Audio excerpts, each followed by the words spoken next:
Ce mardi 28 février, TF1 diffuse le deuxième épisode de Koh-Lanta, le feu sacré. Les aventuriers sont désormais 19 et la compétition commence à se faire sentir. Rudy, chez les Rouges, est au centre du jeu et sème la zizanie dans l'équipe adverse en communiquant avec Tania lors d'un jeu. Mais que se sont-ils dit exactement? On a la réponse.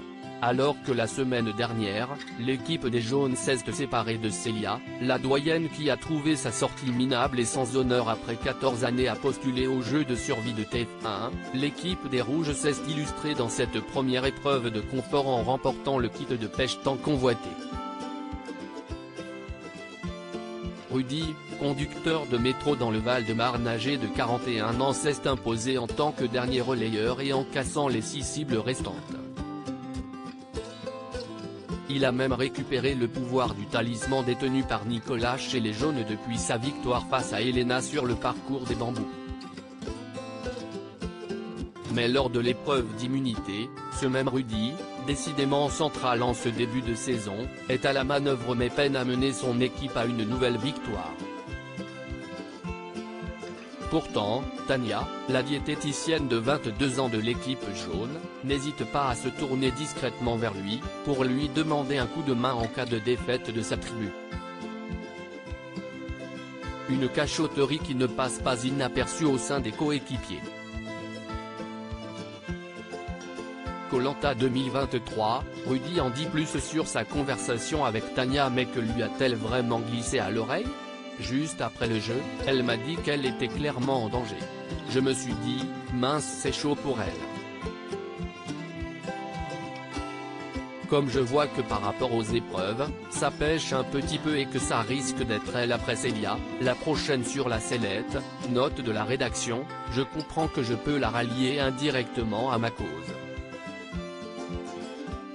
Dans ma tête ça va vite, je garde précieusement l'information. Je me dis que si je pouvais sauver quelqu'un avec le talisman, ça serait elle.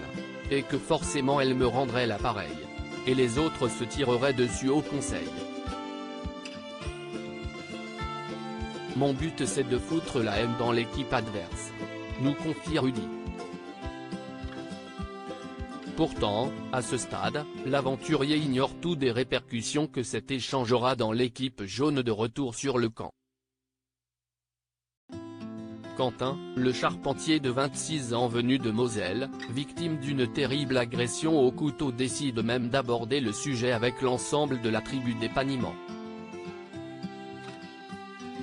Une conversation qui attise les tensions et fait naître quelques frictions notamment entre Grace et Nicolas. Cette dernière estime que parler aux membres de l'équipe adverse reviendrait à tricher et reproche même au chef des Jaunes, qui aurait commis une erreur de confier le pouvoir du talisman à Rudy, très proche de Tania, d'être capable de tout pour se sauver. Tania pourrait être une alliée plus tard. Je ne me suis pas du tout rendu compte que les autres avaient entendu qu'elle me disait ça. On n'a pas le droit de se parler avec l'équipe adverse, mais il faut être malin. Il fallait créer les affinités quand on était ensemble tous les 20 sur l'île. Après, si est à nous de savoir si on va respecter ce que l'on s'était dit à ce moment-là. De toute façon, au feeling, on se comprend, sans se parler, juste avec des jeux de regard argumentent Rudy. Il faut dire que les Benjamins, Tania et Benjamin le bien nommé, sont déjà très proches de lui à ce moment du jeu.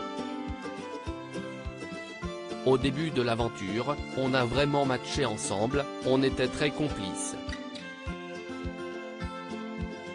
Je voyais Tania comme ma petite nièce. Je ne sais pas si on a formé une alliance mais plutôt une affinité, je les aimais bien tous les deux. On avait bien parlé, tout s'était bien passé.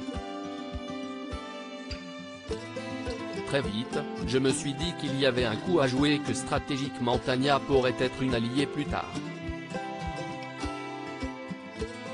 Affaire à suivre donc de très près, surtout lorsque l'équipe des jaunes, très en forme pour l'instant, se retrouvera au pied du mur et devra éliminer l'un des siens. À lire aussi: tu viens de signer ta sortie, Tania, Koh Lanta, le feu sacré, prise à partie par Grace.